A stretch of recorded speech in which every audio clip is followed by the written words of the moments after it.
ભાઈ હવે તો ઉઠાડીને થાક્યો. તમે કહો તો દરરોજની જેમ ઝાલર વગાડું? ઉઠો, માલિક બોલાવે છે.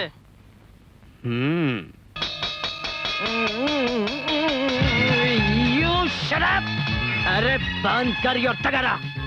સવારના પોરમાં સુવા દે, ડિસ્ટર્બ મત કર. ભાઈ હાલો bad tea. Bad tea. Very bad. Bad tea. Okay.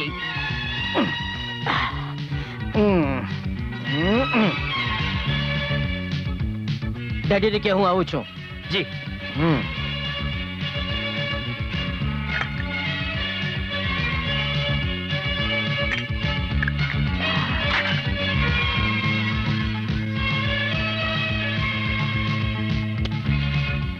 શેઠજી ભાઈને જગાડી દીધા.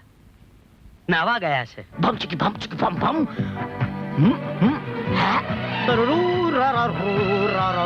Good morning, Dad. Good morning. Dad, I want 10,000 rupees. શું? Yeah. 10,000 રૂપિયા? Yes. કઈ ખુશીમાં? Ow!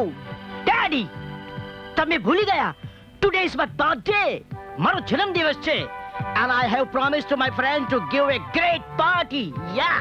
તું પણ ભૂલી ગયો લાગે છે કે આજે તારી માની પુણ્યતિથિ છે. હે માની, જેને મરતા મરતા ફક્ત તારી જ ચિંતા હતી. એને મારી પાસેથી વચન લીધેલું કે મારા દીકરાને સાચવજો. અને આજે એની પુણ્યતિથિ છે ત્યારે તું પૂજા કરીને એના આત્માની શાંતિ માટે પ્રાર્થના પણ નહીં કરે. મારી પ્રાર્થના જે 25 વર્ષ પછી પાછી પણ આવશે તો એ મને થોડી ઓળખવાની છે.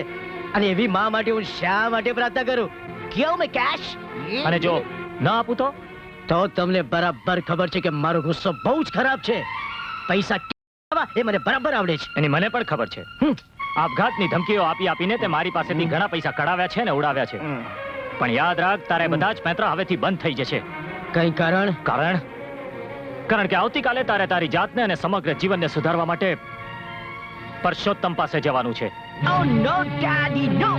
એ માણસ બહુ રફ અને સ્ટ્રિક્ટ છે. એની અણઘડ અને ગામડિયા જેવી રીતભાત મને બિલકુલ પસંદ નથી. નો નો, હું ક્યારે નહીં જાઉં. તું શું, તારા બાપને જવું પડશે. અને જો તું નહીં જ માને ને તો હું એને અહીંયા બંગલામાં બોલાવીને રાખીશ. પણ હવે તને સીધો કર્યા વગર નહીં રહું. લઈ લે આ છેલ્લી વાર 10,000 રૂપિયા. Thank you.